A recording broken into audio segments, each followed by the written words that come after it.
Hello, hello, hello, and welcome to the Blue Oval Podcast. I am Ben Weissel, and joining me, as always, Garrett Zatlin. How's it going, man? Ben, remember how I said I was all the way back in with the Sixers? I, I'm not. I'm not. I'm taking myself back out. Honestly, I wasn't that disheartened by the last game. Like the Heat game was horrible, to watch. But the Knicks game, I was like, if you lose because Josh Hart and Miles McBride have the playoff games of their lives, that happens. Well, I mean, the tough part is Jalen Brunson shoots 8 for 26, and you Sure. lose by 7. That's where I go. Oh, this is not fun. I don't like this, and so that's where I'm not happy about. What I am happy about though is we. Oh no, did we not get +1? No, we didn't. You Sorry, lied to that was me. we already had that one last week. So 0 for 0. Well, this just got way more depressing. So, ratings and reviews, Apple and Spotify, please, please, please. That'd be great. Thank you. We're also close to 700 subscribers on YouTube. Go check that out. That'd be great. Ben, good week. Not like too much, not too Yep. little. Got a good little bit of action, good variety.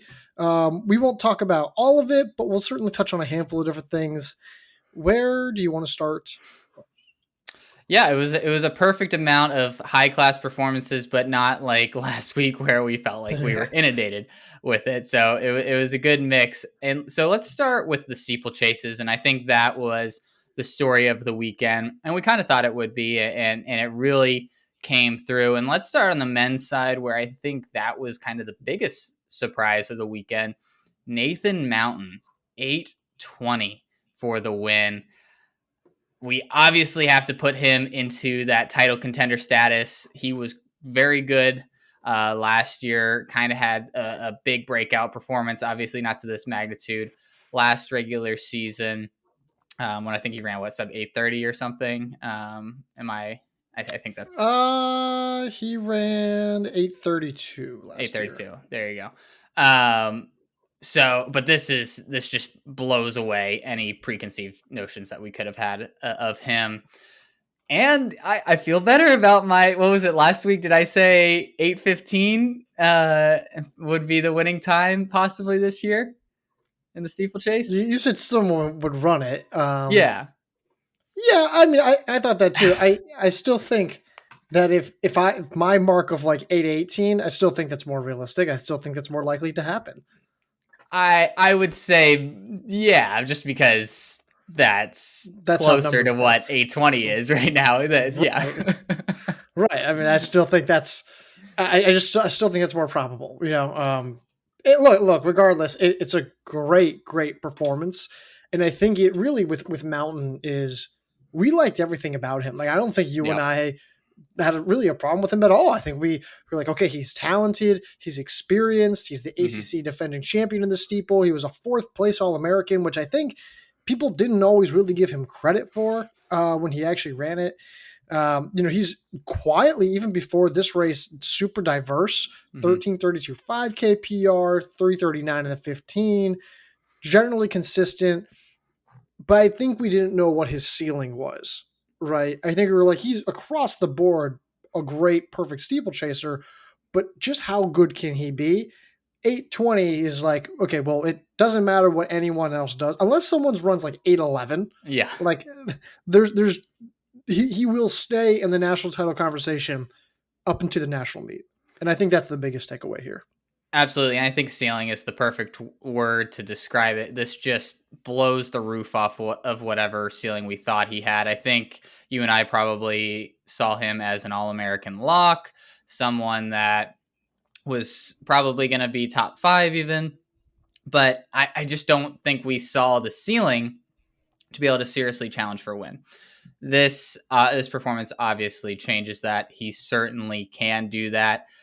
In terms of your pecking order now, obviously, I think we have like a couple guys, maybe Kipyego, Abusu here, Mountain, all in this tier now together. How would you rank that tier?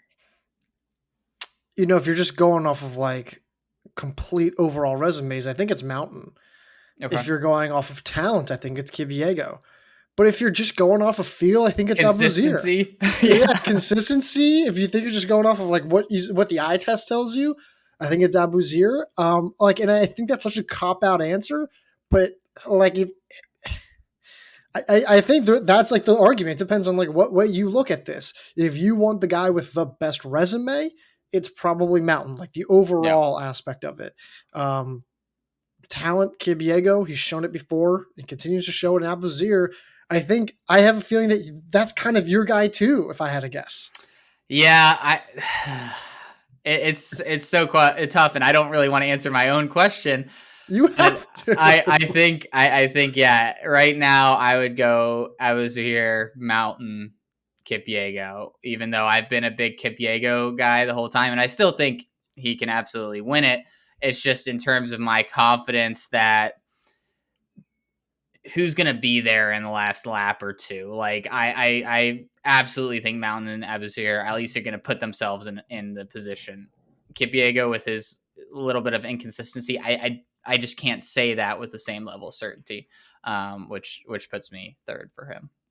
Yeah, the inconsistency as of late would be the thing that really kind of holds me back there with him. So again, he still ran 8:25. You know, it's just Yeah. there's the race before that, the season he had before that. You know, you want to get a little, you want to be cautious, especially because this is someone who I don't want to say came out of nowhere, but you know Yeah. his 8:26 PR from last spring, third place. I don't think maybe he was your pick to be third place, but he was not mine. And so yeah, something to consider. I think it just depends on what you prefer in terms of your steeplechase title contenders. Speaking of title contenders, I don't know if he's that this year, but Mm-hmm. Parker Stokes ran 8:26 in the same race, and joining him, who was actually like 0.03 seconds ahead, was Gable Sieperda of Iowa State. Both men running 8:26. Initial thoughts on both. What's the main takeaway? What do we think this means for the postseason?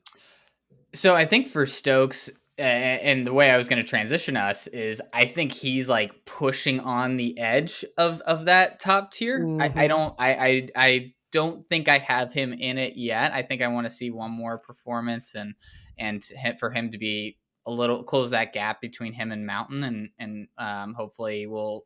I mean, I don't know if we'll see that again until national meet, but we might see them again at regionals. I want to see them get a little bit closer to or at least him to put out another performance like this to put him in that tier. But for Sieperda, I mean, this puts him firmly smack dab into the All American conversation. This shows that he should be considered a favorite to get one of those top 8 spots. But I again, I'm going to need a lot more from him to put him any higher than that at this point. Well, what I like about Sieperda, and I won't echo what you said about Stokes, just because I think I have the same Yeah. sentiments there about him. Do really like him. Don't think he's quite in the title contender status yet, but could see him reaching that point. Sieperda, the thing with him is that in that Brian Clay steeplechase race, he's the reason why that race became so fast. Mm-hmm. He was super, super aggressive very early on, like almost immediately from the start. And to me, he still comes out and runs 8:34, I think, in that race. But to me, he clearly went into that race thinking, I am this fit and I'm going to run X. So therefore, I'm going to put myself in position to do so. And I think that's what his aggressiveness in that last race told me, but it didn't work out for him. This, however, I think kind of properly reflects that aggression of Mm-hmm. what he was maybe trying to accomplish. 8:26 is a stark contrast to the 8:34. And when you run as aggressively as he did, you usually are probably going to try to run under 8:30 at the very least. So I think this is more of like validation from that perspective. Yeah, and I mean it bodes well because that's the kind of race you have to run in the steeplechase. Like Mm-hmm. that's how it's going to be run at nationals. It's going to be pedal to the metal. You got to be aggressive. I mean, there are cases where you can snag a third place finish or a fourth place finish by just like cleaning up when people fade. But if you want to put yourself in any kind of contention, you got to be pushing it and put yourself right in the mix more often than not. So yeah, I mean, I like to see that that's how he's trying to train himself to run that race because that's how you absolutely need to. And for him to come through like this week is a great sign. I feel like we talked about like a week or two ago about how the steeplechase was a little, maybe didn't have that star. It didn't have that like top end feel. But after the past 2 weekends, I mean, I feel like this is coming together in a big way. And we're going to have, I don't know if we, like we just talked about, we don't have an overwhelming favorite, which I think is going to make this race all that more interesting when it comes to nationals. Yeah, I think the guys who are title contenders this year are just simply not as good as what Hamilton and Rooks Sure. were last year. Yep. But do I think that they were better than the next tier of men from last year's steeplechase field? Yeah, I do. I Mm-hmm. think they're kind of like stuck in this nice little middle ground there. And so that's what I like about them. I think it's deeper. I think it's more complete. I think it's still fairly experienced. Yep. I think it's just a solid field across the board. Um, and I just think there's a lot of upwards mobility for a lot of these guys. So that's my take. Absolutely. Well, let's transition to the women's steeplechase, where we do see some overwhelming stars, overwhelming firepower on the women's steeplechase. And I'm, of course, talking about Doris Lemngole and her 9:22 performance, taking down Olivia Markovic, who ended up running 9:36. Not her best day, but Doris Lemngole really announcing to the world that this is her event, and it's going to be extremely hard for anyone to touch her, even Olivia Markovic on her best day. Yeah, I think it's like here's an interesting thing. Like when before Lemongol even came to the NCAA, she had run 9:35 in the steeplechase in February of 2023, but that was in Nairobi at 5,000 feet. And so you look at that result when she Yep. first comes in, and you're like, all right, yeah, okay, we see this all the time. Yeah. Sure, maybe a client, whatever, we'll see.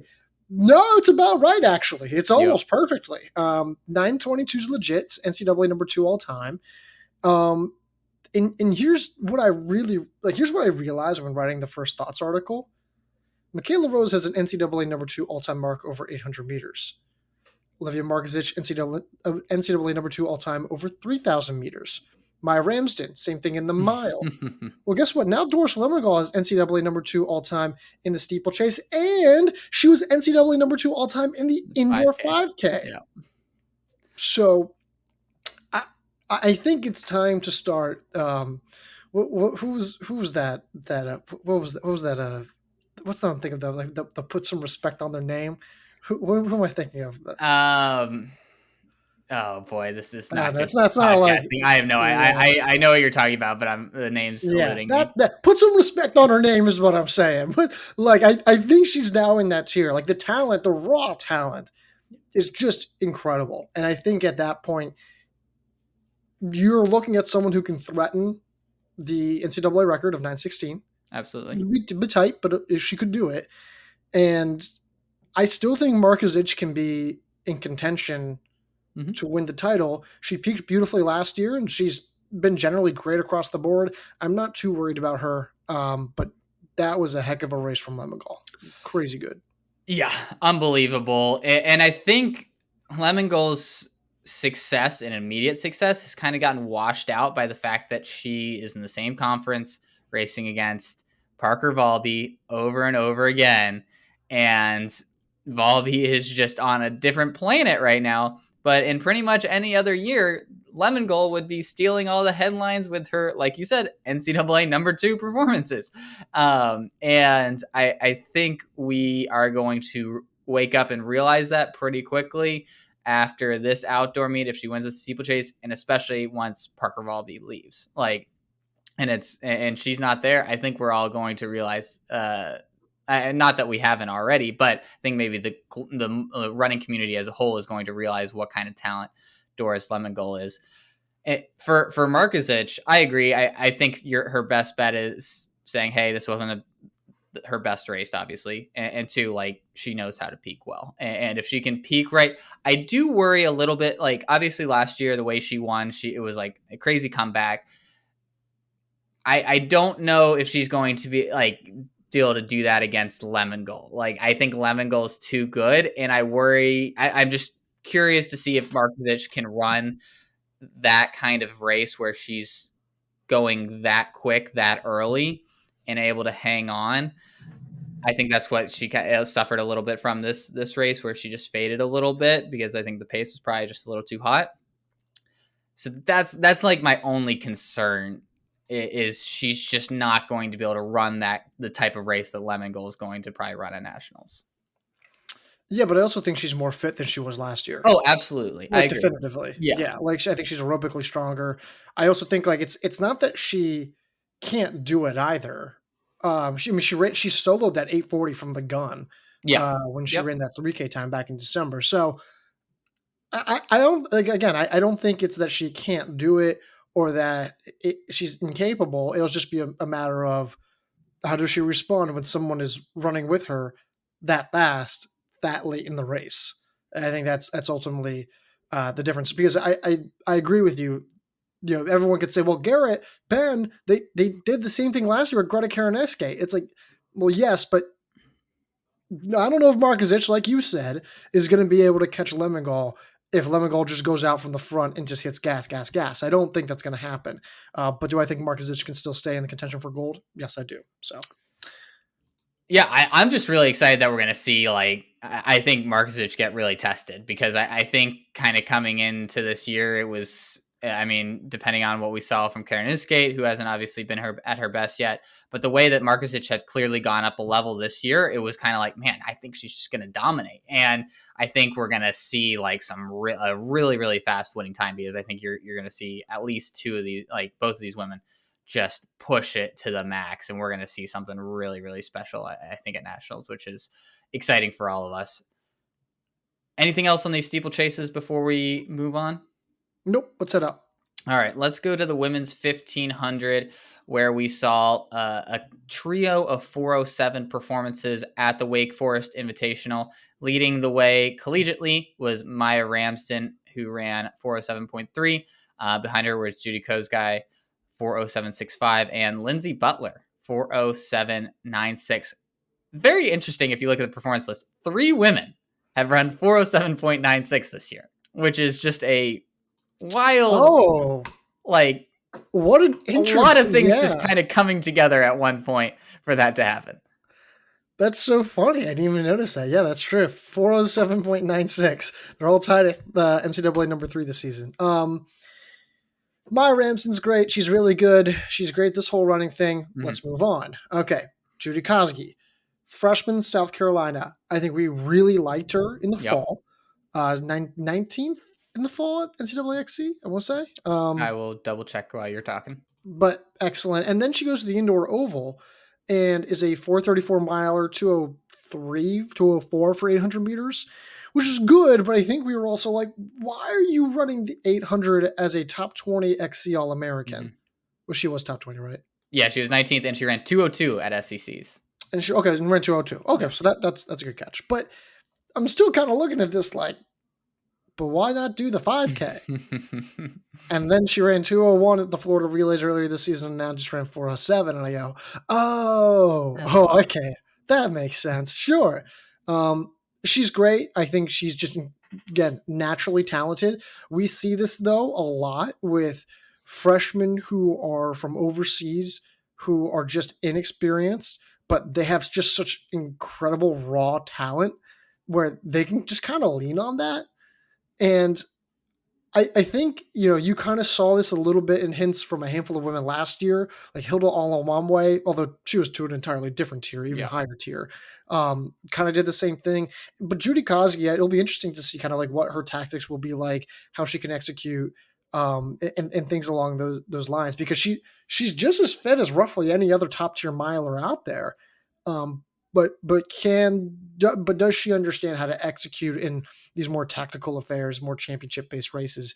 And I think that'll be the big key takeaway for her.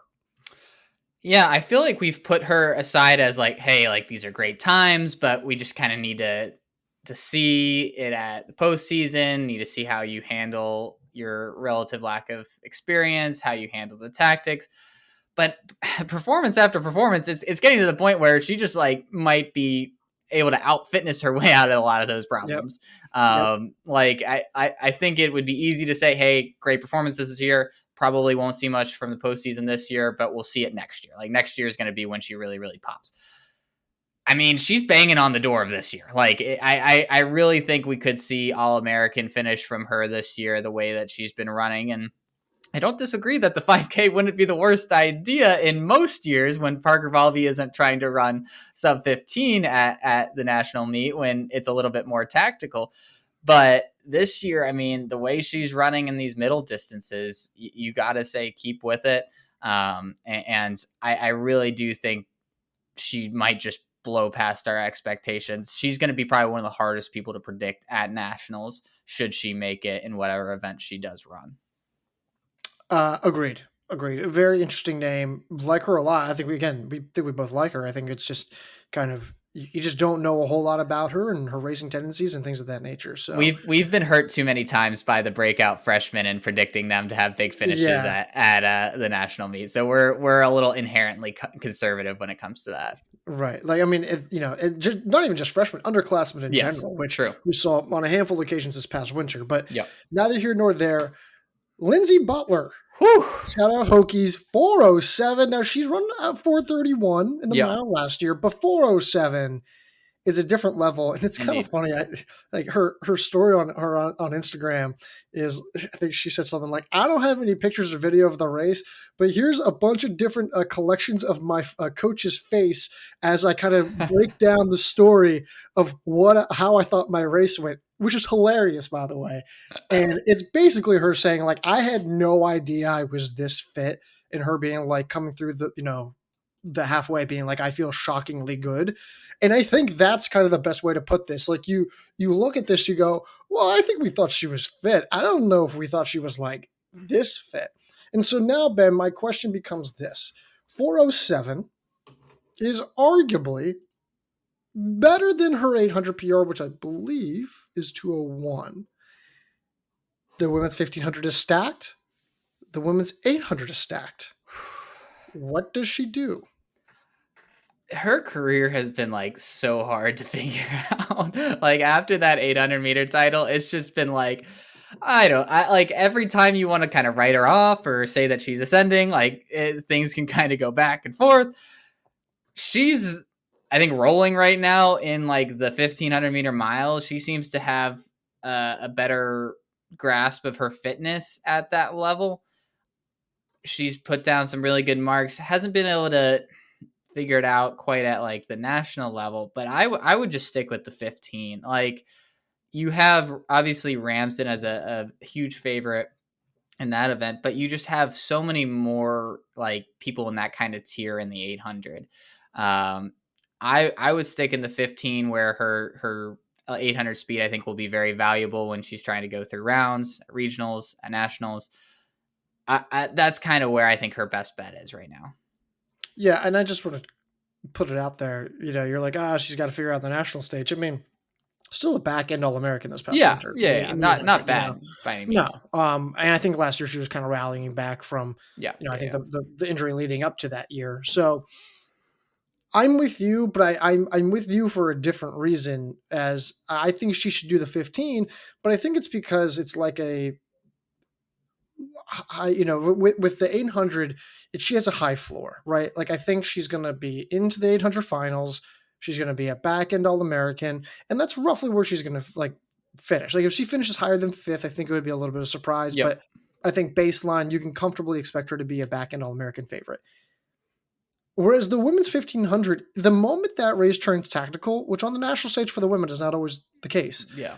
But if that's the case, she has turnover speed, leg speed, that is just as good as any other 1500-meter woman out there. In fact, it's just more established, and she kind of knows how to utilize that. And she's run the mile on the national stage before, even if it didn't work out for her. So I think there's a greater variance of where she could finish on the national stage over 1500 meters. So I guess it's like a risk assessment of like, what do you think is more beneficial, the high floor 800 or the high versatility, high volatility of the 1500? Yeah, I agree. And I think that's kind of why I also land on the 1500 meters, is that her leg speed, I think, is just going to be much more of an advantage in that race than it will be in the 800. And at this point in her career, I think she'd rather go for the one with the higher reward rather than the one with the less risk. And so I think that makes a lot of sense. But For how about this? Do you think the women's 1500 meter title is won in 408.5 over under this year? over. Over. Okay. I think it'll be fast still. I think it'll be like 409.5 or That's kind of what I 410. thought. Yeah. But I don't think it'll be crazy fast.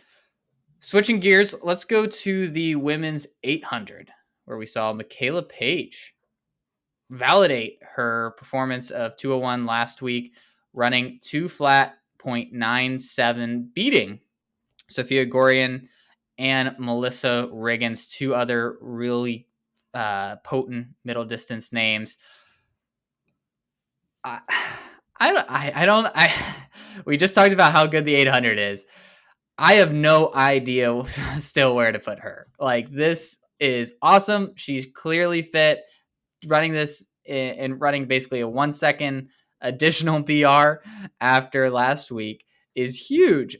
I truthfully just don't know where she is. Is she like All-American favorite at this point? Probably, but that even seems like a hard thing to say definitively. Well, yeah. I mean, like, and here's the thing: like, you think about all of the women who have like risen to the top of the 800 this year. Like, we were saying the same thing about Victoria Bossong, right? Yes. Yeah. Now, are we saying the same thing about her now? I don't know, but that's only because of how good Paige has been, right? Yep. And then you look at, like, could Gorian, continue to improve and get up to that next level? It's just really tough. You just don't know. And I think when you see all these women continue to be more top heavy, like Gladys Cheptegei ran 2 flat along with Kellyanne Beckford, I think, last weekend. But how confident are we that they're going to be All-Americans? I don't think we are. Yeah. And so the catch with Paige is that she ran 201, and I think we went, cool, is it legit? And now she shows, okay, she is legit. She can be an All-American. It's the same thing that we said about her teammate Alex Phillip. We know now that you can be All-American, but will you be an All-American? And I think it's a coin flip now at this point. Yeah. There's just too many, like, and in an 800 where these times are also like condensed between like 2 flat and 202, like, how are we supposed to make like broad proclamations about someone running 0.5 seconds faster than someone else, like, over in like the middle of April when they're going to be running in early June for the title? Like, this just seems like an impossible event to handicap. Obviously you have that top group, but that next tier behind them, I feel like it's just getting to be like 5, 6, 7 names long. Yeah. And really, you kind of look at like the women who are, headlining like the 800 meters just this season alone, and like it's still missing a handful of women who were, the top contenders over 800 meters during the winter. Like, Megan Hunter's not even running this season. Yep. She's redshirting, right? But I think Butler still has to run the 8. Congdon still has to run the 8. You keep going to Willis still has to run the 8. Jalo, I'm sure, probably has. Thomas, I don't know if she has yet, but if she has, I was gonna say, have we seen from anything from She's Thomas been a yet? DNF in the 4x4 at the Stanford Invite, and that's it. Don't love that. I wonder if she was at Aussie Champs. I gotta go check that. Okay, yeah, that's very possible. So, but yeah, wild event. Anything else before we move on to the men's 800? 1 sec. I want to double check to make sure I didn't miss a performance of. No, I don't see anything on her IAAF profile that says that Thomas has run in 2024 outside of the indoor track season. So, no, that's it though. That's all I got. So yeah, let's go to the men's 800 then, where we saw a host of good performances across this weekend, starting with Rynard Swanepoel, 145 at the Wake Forest Invitational. Where does this performance put him in your mind now? I mean, we've seen flashes from him in the past, but this is certainly a step up. Puts him NCAA number 4 now, and with a bunch of guys in that like 145 like high conversation. It's tough because you kind of look at past championships meets. Like this past indoor season, he was what, seventh at the indoor ACC championships. Just Yep. meh. Outdoor championships last year, he was second. In respect to him, there he has a great kick, and Mm-hmm. that's the thing. I can't help but like think about that. I'd say this. I'd say that he's probably an All-American. Like, I don't want to say favorite. How do I put this? I think he's more likely to be an All-American than not, but I Sure. don't think it's by a lot. I think it's the best way to put it. Yeah. I mean, it's fair. It's just such an interesting 800 field this year.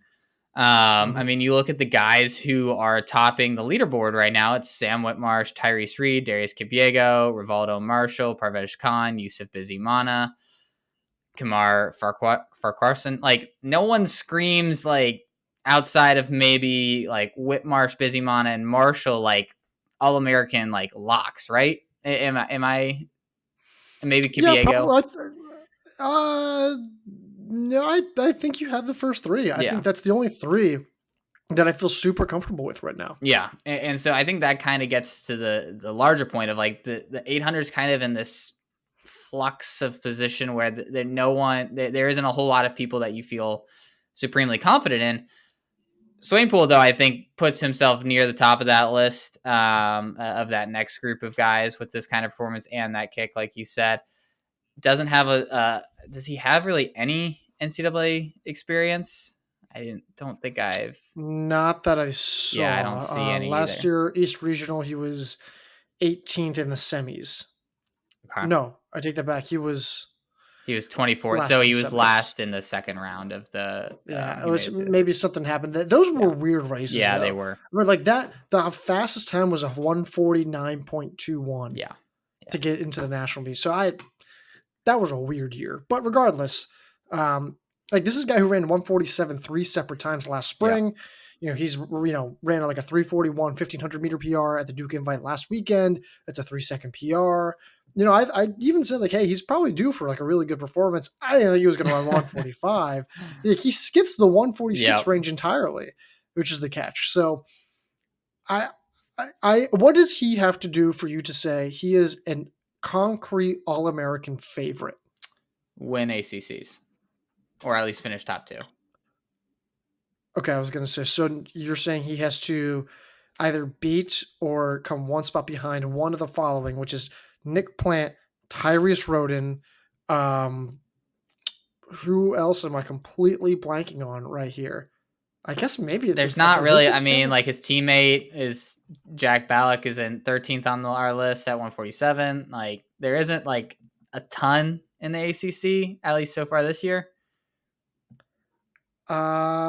Yeah, yeah. I think unless yeah, no, and I think that's kind of it from what I'm looking at. I mean, maybe Notre Dame has a guy I don't know about. Yeah, So I think that's the thing. Like, I just want to see him beat like one of those guys. Like, I think that's kind of where I'm at. Where it's like, hey, you beat one of those guys because if he finishes third, I don't know who he's beating and who like how that makes yeah, me feel like he is a favorite at that point. So that's fair. Yeah. I think it's a high bar, but I think that ultimately we need to see him in that kind of championship style race execute because he's going to have to do that several times at regionals and then in the first round at nationals as well. So I think hopefully you can get another time that kind of validates this kind of performance, maybe a 146 low or something, and then has a good ACC performance. In the same race at Wake Forest, we also saw Camden Marshall run 146, and we saw Oussama El Bouchayby run 146 as well. For Marshall, really, really good performance. Really encouraging to see him run what I think is a PR and significantly faster than he ran last weekend. Big jump for him. But for El Bouchayby, this is the one that I think is really interesting because him at his best is arguably the most talented, best 800-meter runner in the country. We have yet to see that, but him running 146 mid, if this is him on the upswing, he's going to be extraordinarily dangerous come postseason. But that's the thing, we don't know. Yeah, that's the thing. We have one projecting race out, even though we have no idea. then that's just it. Like we it's 146, one awesome race, but he's only the third collegiate fourth place overall. Mm-hmm. You know what I mean? Like, and in this year, I mean, like, I think we undervalue the fact that there are what 6 dudes who have run 145, 5 guys who have run 145 this season, and Yusuf Bizimana we know can run 145, so that's 6. And now I'm like, man, and Bouchayby now obviously he can run 145. He has run 145. Handel Robon has run 145, but like 146 mid is like not like I'm not like convinced you're going to be an All-American. So like he has to get back up to that next step. The nice thing is that I think we had just kind of written him off, and understandably so. Now we're like, okay, he can be a factor. He's someone to watch. We still need way more results to actually evaluate, but a great step in the right direction. Yeah, I think that's my bigger point is like, hey, he is at least healthy enough to be running this and fit enough to be running this. If he can continue to grow in form over the next few weeks, he has a higher ceiling than almost anybody ahead of him on this list. And he can, like, if he can get closer to that, then he becomes really, really dangerous. Elsewhere at Mount Sac, we saw Yusuf Bizimana run 146.18. I think he was 4th in that field behind some professionals. What do you make of that? Because, I mean, it's a good time. I would have liked to seen him a little more maybe competitive with those top guys. I mean, he was right behind him, but to maybe finish a little higher than 4th. Where are you at with Bizimana right now? Like you said, we've seen a lot of guys run under 146 this year, so it's not as if like time is a big plus for him right now.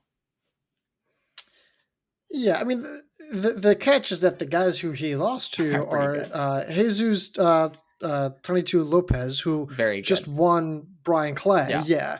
Unless I'm mixing that up. No, yeah, he won Brian Clay. And Moad Sahafi, who's one of the fastest 800-meter runners ever in NCAA history, and Isaiah Jewett, an Olympian who's one of the fastest 800-meter runners ever in NCAA history. So do I love that he got 4th? No. But he still ran a time that I think if you and I said, hey, Bizimana is going to run 146 low in the regular season, are you still going to say he's a national title favorite or even the favorite? I think you and I both be like, yeah, we don't really have a problem with that. And so and then if I said, okay, well, he's going to be 4th in the race that he finishes that, you'd say, well, who beat him? Yeah. And if I told you those 3 names, I think now you and I go, okay, like there's worse guys to lose to, you know, like, so I'm okay with this. I don't, it doesn't move the needle in favor of him in any dramatic way, but it doesn't hurt him in any other any way either. Yeah, I mean, I'm nitpicking a little bit out of just like, I want to see like that big performance like we did maybe during the indoor season or just something to bounce back from the national meet where in a big way. And this is good. Like it's just not overwhelming. And I think that's why I'm just waiting to see that overwhelming performance from him. Anything else on these men 800 performances? No, that's it. All right, let's go to the 1500 meters on the men's side. We saw Fouad Messaoudi run 3:37, Alex Stitt 3:38. Elsewhere, we saw Essayi 3:38 and Nick Plant run 3:38 as well. None of these crazy surprising. Alex Stitt, though, I think this is a big performance for him. Really nice run. Oklahoma State continuing to produce these middle distance guys extraordinarily well. I think he's someone to keep an eye on. He's shown flashes before and continuing to look really, really good this outdoor season. I have been a very big Alex Stitt guy for a while now. In fact, if you're listening to this and you're a subscriber to the website, in our latest First Thoughts article, I make sure to give you 2 separate hyperlinks as to where I'm praising Alex Stitt about how much I believe in him and why I think this is like the turning point. Yeah. But every time that I've said this is the turning point and this is the turning point, I believe in Alex, and it just hasn't been the turning point. This is the turning point. I think you're cursing him. Say it's not. He'll never get there. Yeah. No, but the difference though is that you go from 340, you skip Yeah. 339, and then you run 338 mid. I don't know if it was mid, 338 something. And he's been on the national stage Mm-hmm. before, which is great. Yep. And part of Oklahoma State, I think he's going to have Messaoudi as like an increasingly bigger factor. Like I think this is not a toss aside result from Messaoudi. No. I think 336 last weekend at Brian Clay was big. And yeah, 337 doesn't match that 336, but it's awfully close and it's really big consistency And back-to-back after an indoor weekends. track season. Yeah. Exactly. After back-to-back weekends that, he's going to need that durability for the postseason. And after a winter campaign that was frankly unexciting, At best. unencouraging. Yeah, like there was one race that he actually finished and the others were DNFs. It was all bad.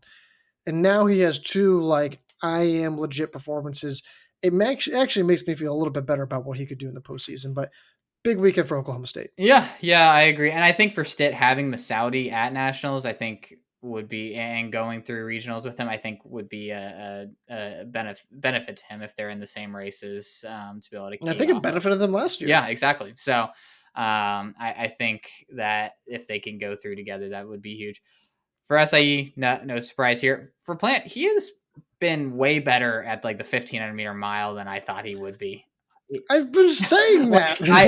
He just looks like such a guy that would like struggle a little bit more like in the 1500 meter compared to the 800, but he is like taken to the 1500 meter mile like fish to water. He looks great. I mean, honestly, I feel like there's potential for him to move up at some point if he ever wants to really give the 1500 meter a go. He just looks great in both events. Yeah, I mean, when I obviously used to write for Mile Split. I was the recruiting correspondent, and when I covered Nick Plant, the thing with him is everyone goes, "Oh, he's a great 800 meter runner." It's like, but he was a 407 miler in high school, which back then, which is he was a class of 2022. People were just beginning to run stupid quick times all the time, but he was a 148 guy in high school who was running 407 in the mile at Penn Relays to get third. So it's not like he's a toss aside miler, and that's why I predicted him to run 338 this past weekend, and he ran 338 this past weekend. Now, I also said that Essayi would run 335, and he ran 338, but that's neither here nor there. But I think you get what I'm saying. Yeah, I agree. I would not have picked 338 for Plant, so kudos for you. I probably would have been a little bit more conservative on Essayi, but again, that's where we balance each other out. He's run 332. I know, but it doesn't seem like we've seen like these outside of Solomon's performance. Like we haven't seen anything like super wild in the 1500 meter this year. Sure, but he ran 351 in the mile, which isn't even his PR, and then ran 739. Now, granted, the postseason's always an issue, but that's not the point. Yeah, well, that's not what we're talking about with him. We know what he can do during the regular season. It's the postseason is another question that we'll approach as we get to it. Let's switch gears and let's go to the 5Ks, and we can start on the women's side. Phoebe Anderson, one of Garrett's favorite runners, 15:29. Taking down Chloe Scrimger, who was 15:29 as well. Thoughts? Any just like reasserting your priors here? Any updates on either of these women? Basically, I said Grace Hartman or Chloe Scrimger would win this race, but I said, but if let me rephrase that. I said that they'd be the favorites. Sure. I think the understandably the clear favorites. I think given what they've recently done, but I said, but it would not surprise me if Phoebe Anderson won this race. And she did. 15:29 is great. I think this is the first kind of, I think you could argue, because you look at the women in this field, it featured a doubling back Maya Ramsden, who's still been always pretty good on the double usually, Chloe Scrimger, Grace Hartman, Emily Covert, Amaris Tanisma, who is slowly improving, Leah Stevens, and goes on and on and on. That's a really good field. And for her to run an outright PR of 15:29, I think she's run roughly as fast converted, close to that. And to defeat Scrimger, who has now been flat out awesome across the board, to me, that was a really big win. And I think it kind of showed us like, okay, she can compete with these women. she can, get wins. And I think that's an important momentum boost going into the postseason. Yeah, I think it's a confidence boost for her more than anything. I think we knew that she had this level of fitness, but to be able to take down that kind of name, I think it should give her a lot of confidence that, like you said, she can hang with almost anybody in the country in the 5K. On the men's side, some interesting results here. Parker Wolfe taking home the win at Wake Forest in 13:27. Teammate Ethan Strand right behind. It was 9 seconds behind him in 13:36. Dylan Schubert 13:36. But the most interesting name here, Graham Blanks 13:37, making his return after we didn't see him following his great 5K to start the indoor season. What do you make of this performance? Obviously, he's not at his very best, but it seems like he's on the upswing, considering where he was. Considering we really haven't seen him for a couple months. I don't know how much, like, he has a month basically. Yeah. To month. He has a 5 weeks. Yeah, 5-6 weeks. 5-6 weeks. It's called 5-6 weeks until he reaches the national stage, and this is assuming that he gets to the national stage, which I think he will. But that's a pretty big gap in terms of trying to make up to be an All-American. It's now listen, this is rust buster for him after months off from racing. Could he absolutely accelerate to an All-American status? Yes. I don't think he's a title contender. I don't think he probably has the aerobic base to contest the 10K. It's not a small gap, but I also don't think we can convincingly say anything quite like that until we see one more race from him, because I think that'll be a little bit more of a, okay, here's where he truly is at. We have two different data points to evaluate, but he'll have some work to do if he wants to be an All-American. Yeah, absolutely.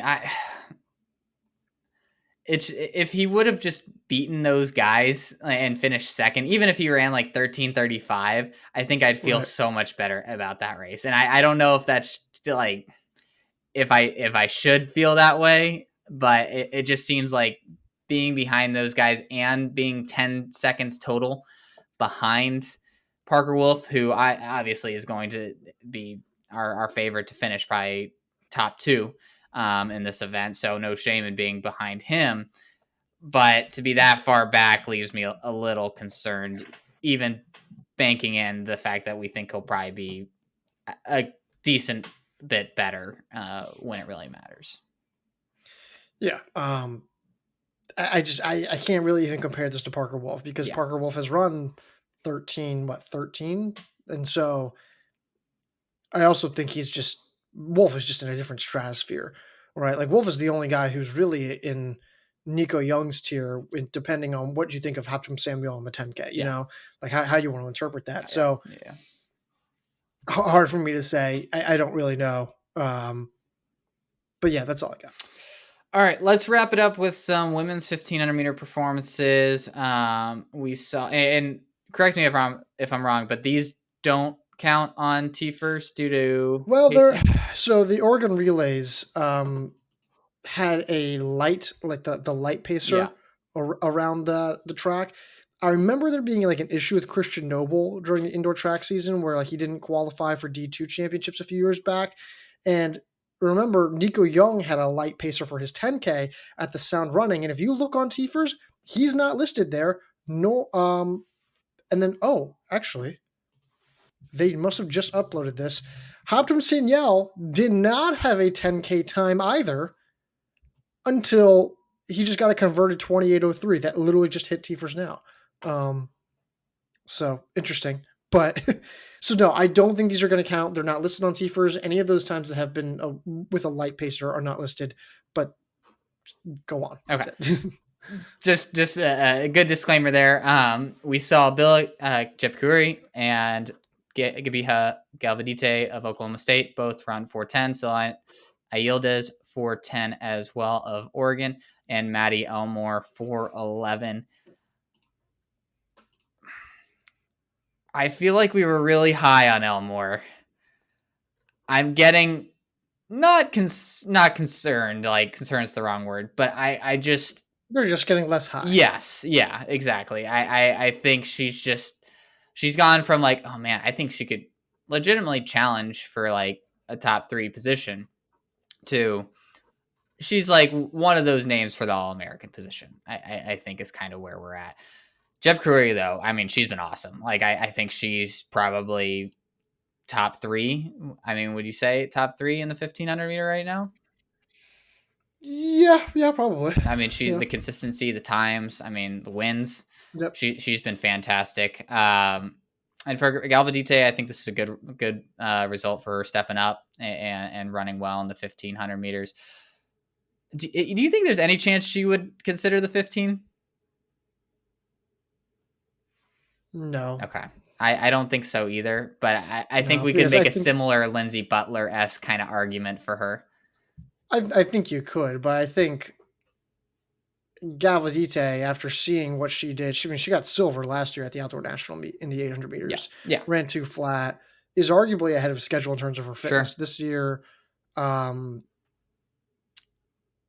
plus, like, if she's gonna try to get silver in the 1500, then she'd have to go through her own teammate.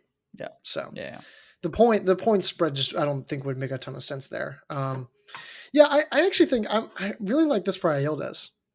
She's been 410, so like the range has been solid. Awesome. Ran 850, low 850s, mid 850s in the 3K this past winter. Great miler, continues to show in the metric mile. Ran 1550 in the 5K the other week. So she's been moving up my list, that's for sure. But yeah, so that's all I have on this. Real quick, did you want to talk about Haptum at all? I don't know if we really have anything to talk about. No, I mean we already know his top end potential based off of his sound running meet, that 10K. I think he's in the Nico Young class in the 10K, and then I think Parker Wolfe is in his class in the 5K. And I think those are like the only 2 guys that you could reasonably consider being able to beat him in either of those events. And I still don't think they will. No, I agree. I think they're the only reason I'm saying that is because otherwise it's 0 people that can beat him. True. But yeah, 28.03 converted from 29 flat.